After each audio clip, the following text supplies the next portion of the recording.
Pour la ville, le Honda HR-V est assez compact et dynamique, et grâce à la présence de la transmission intégrale, il assume bien les responsabilités d'un véhicule pour les amateurs d'activités de plein air. Nous comprenons les caractéristiques d'une voiture japonaise d'occasion. Le prototype Honda JWJ, présenté en 1998 au Salon automobile de Tokyo, a suscité une tempête de critiques positives. Un an plus tard, sur cette base, ils ont commencé à produire un modèle de production appelé HR-V, High Rider Revolutionary Vehicle. Cette voiture est devenue l'une des fondatrices d'une nouvelle classe, les petits SUV à traction intégrale. Les versions à 3 portes ont été les premières à voir le jour. Elles sont restées sur la chaîne de production jusqu'en 2003.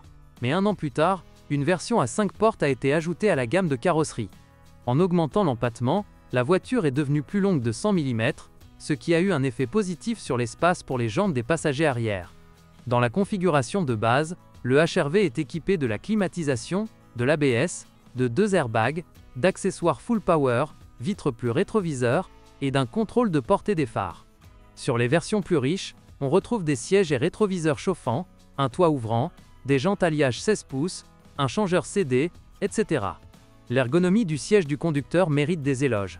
Les commandes sont bien situées, et le siège dispose d'un ensemble de tous les réglages nécessaires, ce qui vous permet d'accueillir facilement une personne de presque toutes les tailles. Le niveau d'isolation phonique et vibratoire de la cabine est excellent. Tout cela élargit considérablement le public cible du HR-V compact. La capacité du coffre avec un équipage complet est très modeste, seulement 285 litres, ce qui confirme indirectement l'orientation urbaine de la voiture. Il existe d'autres signes qui indiquent que le crossover n'est pas destiné au long trajet. Il s'agit d'une vitesse maximale faible, limitée à 165 km/h, et d'une suspension rigide à court débattement, dont les caprices sont particulièrement évidents à des vitesses supérieures à 130 km/h. La qualité de la peinture est de haut niveau, la carrosserie est galvanisée, mais il est recommandé de traiter le fond avec un revêtement anti-corrosion au moins une fois tous les 3 à 4 ans. De plus, il est nécessaire de surveiller régulièrement l'état des ailes. La voiture était équipée de 2 moteurs à essence 4 cylindres en ligne de 1,6 litres d'une capacité de 105, avec un système de distribution de gaz traditionnel, et de 124 chevaux, avec système VTEC. Malgré le volume et la puissance modeste, les 2 versions du moteur tournent en toute confiance à des régimes élevés, et tirent bien même une voiture lourdement chargée. La fiabilité des unités Honda est légendaire, et les modèles présents sur le HR-V ne font pas exception.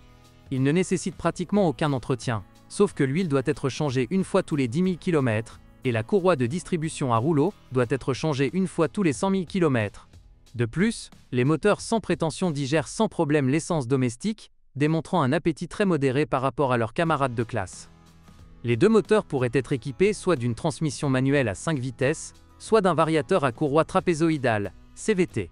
La dynamique d'une voiture à transmission automatique est généralement plus élevée, mais sa faible fiabilité et son entretien coûteux donnent à la transmission manuelle une grande longueur d'avance.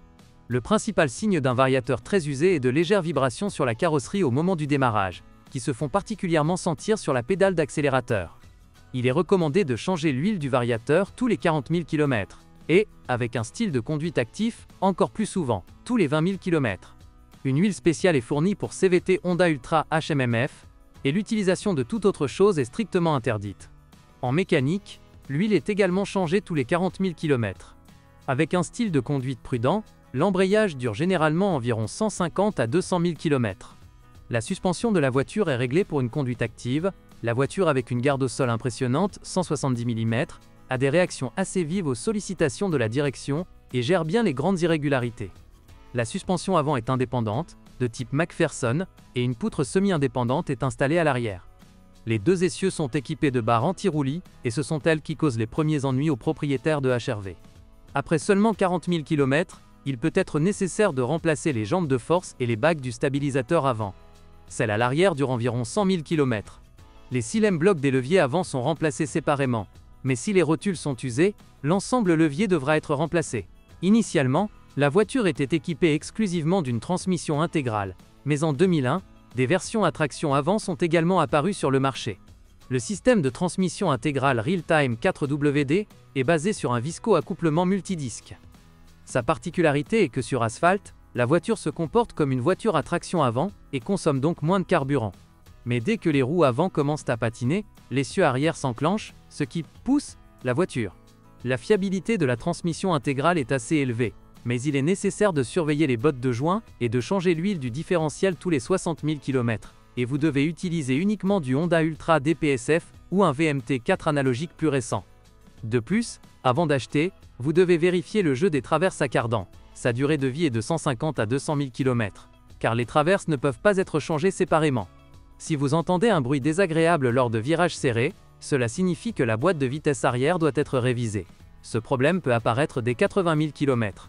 La vieille Honda HR-V est une voiture confortable et bien équilibrée, et avec un service rapide et qualifié, elle peut plaire à son propriétaire avec une grande fiabilité.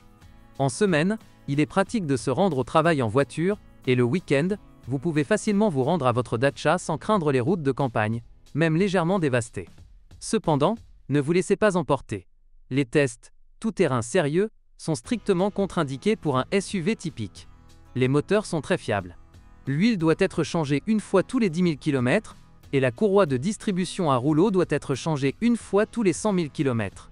Les moteurs digèrent sans problème l'essence domestique et ont un appétit très modéré. Les deux moteurs étaient équipés soit d'une boîte manuelle à 5 vitesses, soit d'une CVT, moins fiable et plus coûteuse à entretenir. Le principal signe de son usure est une légère vibration sur la carrosserie au démarrage. La suspension de la voiture est configurée pour une conduite active. Après 40 000 km, il peut être nécessaire de remplacer les jambes de force et les bagues du stabilisateur avant. Celles à l'arrière durent environ 100 000 km. Les blocs silencieux des leviers avant sont remplacés séparément, mais si les rotules sont usées, l'ensemble levier devra être mis à jour.